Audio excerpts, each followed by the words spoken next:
This is Mehul Mankad, and I'm here with Shelley Roth. Thank you so much for joining us. Oh, thank you for having me. So we're going to be talking about self-care and secondary traumatic stress. But first, Shelley, could you tell us a little bit about yourself? Yes, I'm an OBGYN by training, and I work at Duke Integrative Medicine. I work there both seeing patients and teaching in some of our programs. Before we talk about self-care, let's talk a bit about stress. How common is stress? If I asked every person listening to this training to raise your hand if you feel stressed, most of you would raise your hands. More than half of working adults and 47% of all Americans say that they're concerned with the amount of stress in their lives, according to a telephone study that was done by the American Psychological Association, and that was just this year in January of 2016. Okay, so half the people in that telephone survey said they were stressed. Yes. What do they mean? What is stress? Stress, we use that one word to cover many, many different experiences. It's like a catch-all. Totally. So a lot of times when we say we're stressed, we mean everything from our daily struggles and bad traffic, having a crummy conversation, juggling time and resources to try to do more and more at work and at home with less and less, all the way to meaning experiences that many veterans have faced, where truly their lives or lives of those close to them were at risk. Right.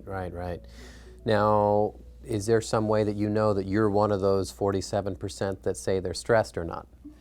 Yes, your body will tell you. Your body responds automatically to both of these very different kinds of stress, the daily challenges and to the very severe forms of stress, to try to help you deal with the crisis at hand. That's what people have often heard when they talk about the fight or the flight response. When you are having that response, you have physical changes to help you prepare to truly fight or flee.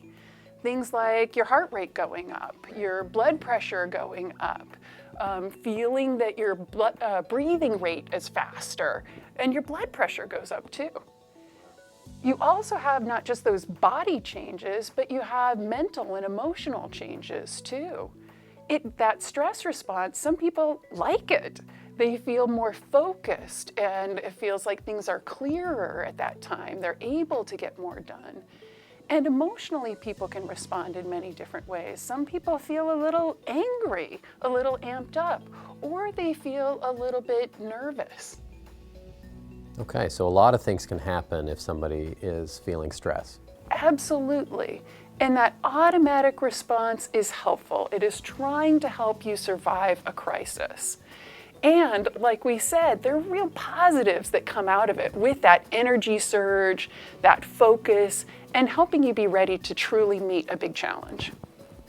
All right, so you're saying, if I'm hearing you correctly, stress and getting amped up gets you ready to meet a challenge or deal with a crisis. Is that right? That's exactly right. Okay, so that sounds like a good thing. Why is this a bad thing again? It all is in context. That ability to respond to a crisis is really helpful. But the stress response can be harmful if we don't learn how to manage it skillfully. When the problem comes up is that a response that's so essential in a crisis is a problem when the alert signal never shuts off. The crisis is never over. There's always another phone call, another email, another client needing help. Then the crisis never ends, and the stress response in your body doesn't turn off and allow your body to return to its normal resting state. When this happens, it can affect health. Got it. And that same survey that we talked about where people were concerned about the stress in their life found that people who were experiencing stress were also more likely to report blood pressure problems, anxiety problems, or depression or difficulty managing their weight. So we know about different kinds of stress and that some are more severe than others, and different veterans have experienced a different level of stress. Everyone's experience is unique. Now, how does that affect veteran support specialists who are trying to help veterans? The stress of helping those who have served and been through those severe traumas can lead to a particular kind of stress for the helper, for the veteran service officer. So you're saying that if you're around stressed people, you can become stressed by just being around them? Yes. Huh. And there's a particular name for that.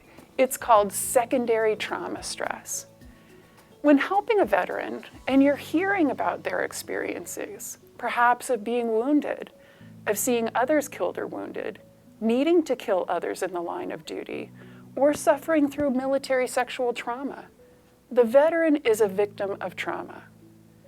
The veteran service specialist hearing this story, trying to be of help and help the veteran get the services they need and deserve, it can then be a victim of secondary trauma.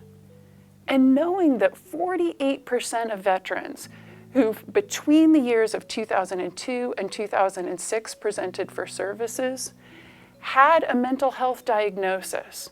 This is a common experience for both veterans and veteran support specialists.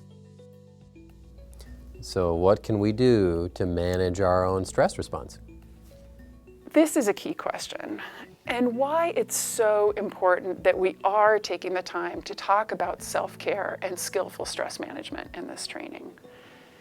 Another definition of stress is that you experience stress when something that really matters to you is at stake. When you think about stress as a natural part then of a meaningful life and the meaningful work you do with veterans, you don't actually want to eliminate stress. You want to manage it as skillfully as possible to really promote your own well-being and optimal performance.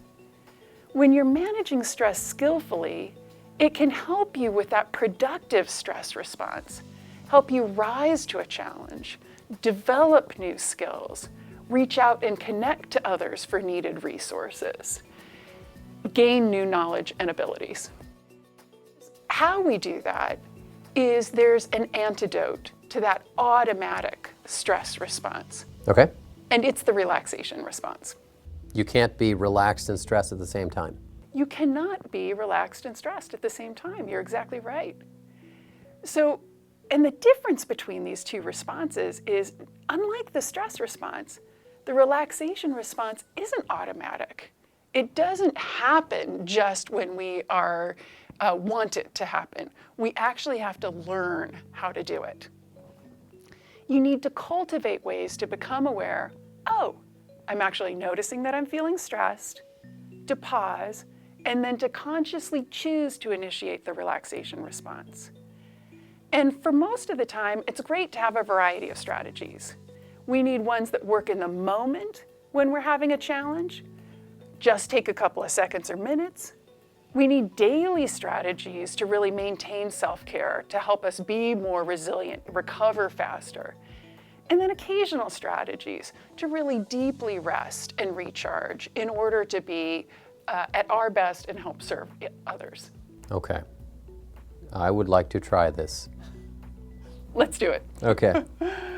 There are different ways to work in just the few moments to initiate a relaxation response.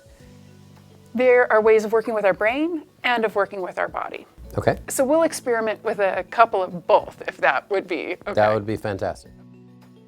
We'll start out with really how we're feeling in our body. And the reason that we start there is when you feel relaxed in your body sends a signal to your brain that you're actually okay and you're able to handle the situation. The exercise that I'd like to do together is one that some folks may know already. And if it's an old friend, I urge you to use it for yourself as well as consider teaching it to a veteran. It's called progressive muscle relaxation. And this will take us just a few minutes to do.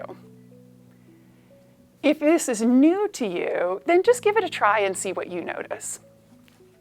In this exercise, you'll consciously contract some specific groups of muscles, holding it for about 3 to 5 seconds, and then we'll let them relax. And this helps us feel the difference between the contracted and relaxed states and release any unneeded muscle tension. Okay. Let's start out by just taking that comfortable seat in your chair. Really, you'll also need just enough room to be able to bring your arms out in front of you like this. Seriously? Yes. Okay, I'll do it. Enough room. You said I have to, okay, Dr. Ross. Right. You've got enough room for that, and then relax. And you'll need enough room also to be able to extend your legs out in front of you, to be able to lift your toes toward your shins and straighten your legs all the way out. This is super comfortable.